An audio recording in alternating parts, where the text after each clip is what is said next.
Je reviens sur la question de la police, de la politique, de la cité.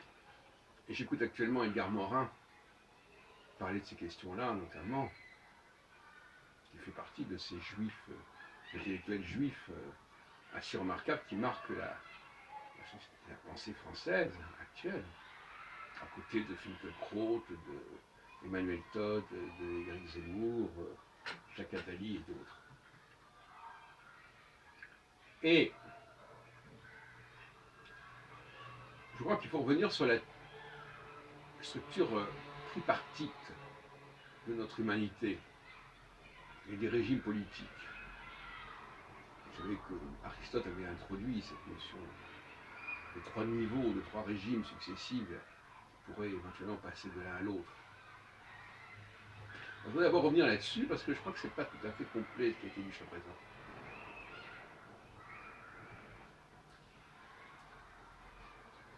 La monarchie, c'est Mars dans mon système. La démocratie, c'est Jupiter. Et l'oligarchie, c'est Saturne.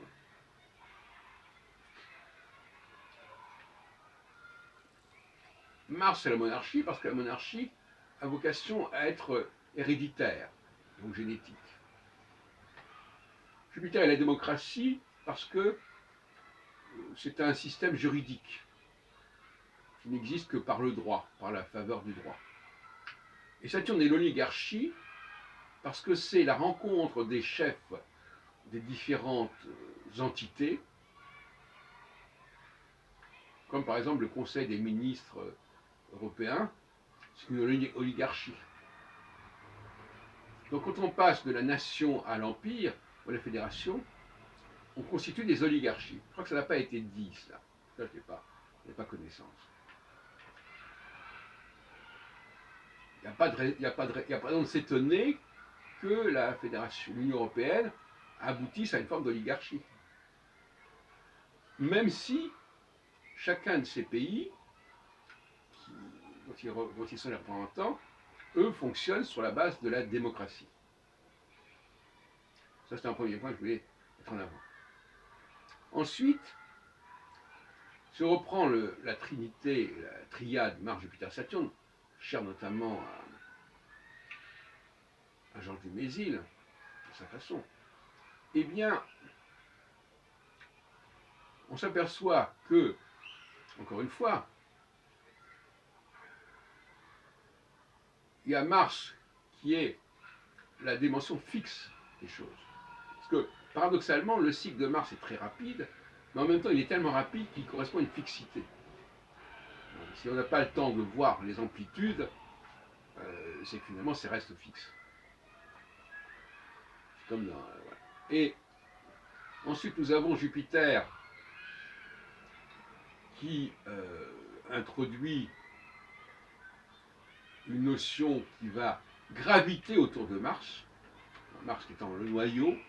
Eh bien, d'ailleurs c'est amusant, les élections, ça fait penser aux électrons qui tournent autour du noyau.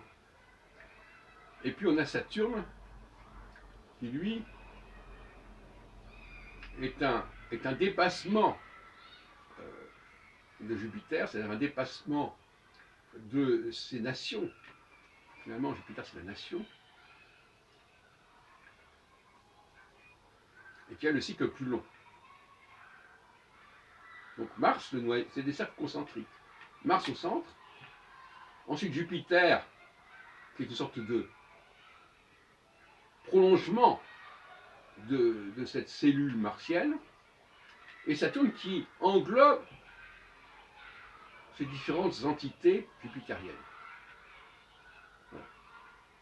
Et tout cela, évidemment, en astrologie, articulé sur l'astronomie, avec trois planètes qui ont des vitesses différentes. Mars la plus rapide, Jupiter ensuite à 12 ans, et Saturne à 28 ans. Mais chacune de ces planètes, en tout cas Jupiter jeune, parce qu'on a dit tout à l'heure que Mars était tellement rapide qu'on ne sait même pas la peine d'étudier son cycle, c'est la fixité. Eh bien, Jupiter peut être à un certain moment dans une phase de relâchement, où donc les différentes composantes de son champ ont tendance à être un peu centrifuges, suivies en alternance de recentrage. Et c'est la même chose pour Saturne. Et donc par conséquent, ça crée une variante, un ensemble de variations dans le fonctionnement d'une société selon que Jupiter ou Saturne sont en phase A ou B, l'un ou l'autre en phase A ou B, les deux en phase A, les deux en phase B, et voilà, il n'y a pas un nombre inconsidérable de cas de figure de toute façon.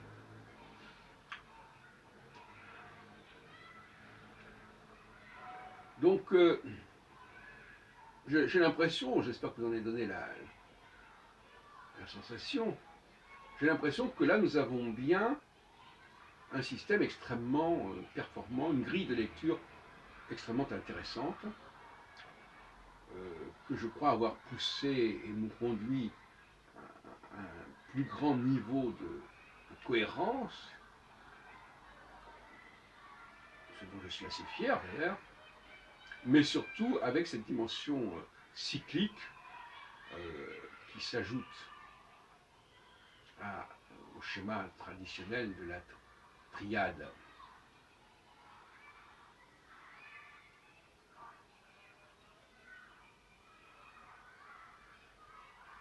Alors évidemment, Jupiter est en situation médiane entre Mars et Saturne.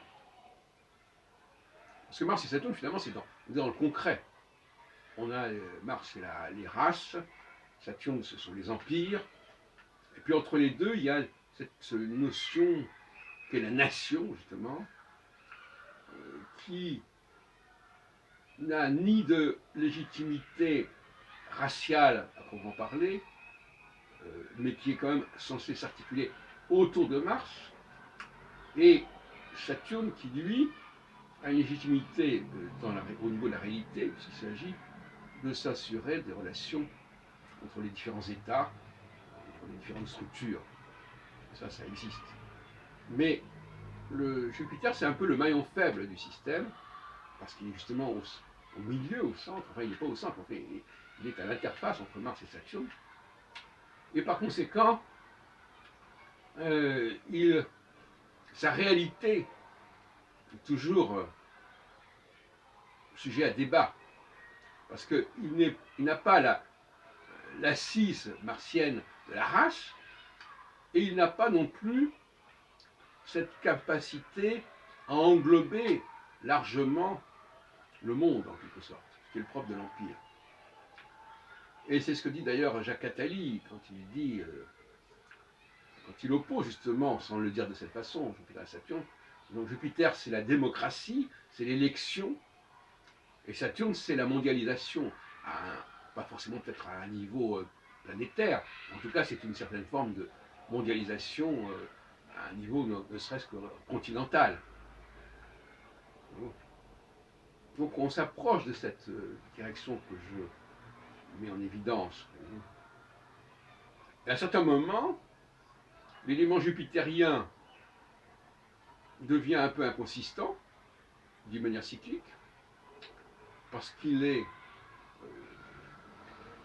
marqué par la gravitation, il est écartelé entre la gravitation martienne de la race et la gravitation saturnienne de la réalité géopolitique, voire même écologique. Et donc par conséquent, même les éléments constitutifs de la nation sont tendance dans la centrifugie, c'est-à-dire qu'on sait très bien, parmi l'autre jour, il y a un scandale à propos de l'Alsace qui aurait pu être attaché à la Rhénanie, enfin bon, des choses comme ça. On sait que l'Union européenne peut favoriser la régionalisation, paradoxalement. Et à d'autres moments, au contraire, Jupiter est très puissant et il va s'opposer à la processus de la fédération. Donc il y a une lutte entre ces différentes entités, ces différentes énergies. Donc voilà ce qu'il en est, et nous en parlerons d'ailleurs prochainement dans un de nos cafés philo McDo, samedi qui vient, le premier samedi d'avril. Voilà.